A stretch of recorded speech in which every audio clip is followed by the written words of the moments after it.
જય દસનામ જય નામ મહાદેવ. આજે આપણે બનાવીશું ખાટા ઢોકળાનો આથો. કારણ કે ઘણા એવા ફેમિલીની અંદર એવો પ્રશ્ન અનુભવતો હોય છે કે જો આથો ના આવતો હોય તો આજે આપણે યુનિક રીતે ઢોકળાનો આથો નાખીશું તો 1 કલાક કે 2 કલાકની અંદર આથો જરૂર આવી જશે. એના માટે ચોખાનો દળેલો લોટ છે, આ લીંબુના ફૂલ છે, ઈનો છે, અને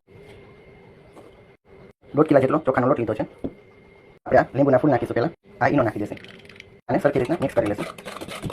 એક જ બાજુ હલાવવાનું છે, જે બાજુ હલાવો એ બાજુ આપણે એમાં થોડી ખાટી છાશ ઉમેરી દેશે. નાખ્યા બાદ પછી તેમાં એક જ બાજુથી હલાવતા રહેવાનું છે. એક સરખું એક બાજુ હલાવતા રહેશે.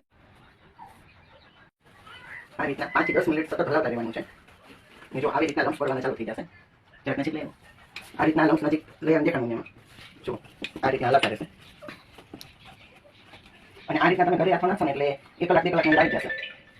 એ રીતે તમારે જે રીતના છાશનું માપ હોય એ રીતના છાશ લેતા જજો અને આવી રીતના હલાવીને છાશ ઉમેરતા જવાનું છે.